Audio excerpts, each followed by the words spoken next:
So secondly, we want to look at how the immune system actually functions. So now we've seen the components of the immune system. Now let's see how it actually functions. So my favorite way of teaching, and some of you already know this, is using analogies. And so one of my favorite analogies is looking at the immune system as if it was a little kid sitting in front of a plate of food.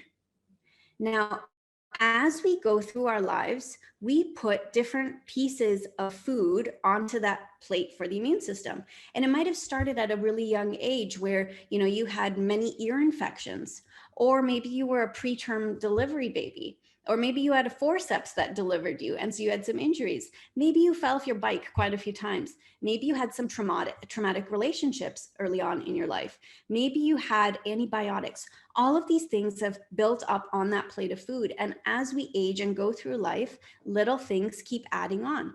And this can even be things that we're eating on a day-to-day basis. And it starts to build on this plate of food for the immune system. So now this little immune system is this little kid, right, looking at this plate of food and thinking, oh my gosh, how am I going to finish all this? So it starts at a little bit here, and it starts a little bit there, and it tries to complete all the tasks that we've given it over our lives. But as it keeps chewing, it's, also getting more and more delivery put on top, whether that's something that you're eating or maybe another virus that comes along. And what happens is it says, okay, well, Sally's got a cold. So now I have to deal with this, and I have to let go of all of these other components. So it starts to, work on whatever cold that Sally's gotten.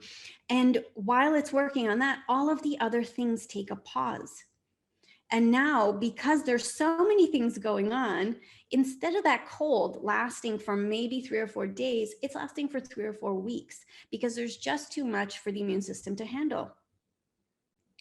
So what ends up happening is a lot of those things that we've been dealing with in our bodies for so long never get to heal fully. So you might feel like something gets better, but it never fully gets resolved.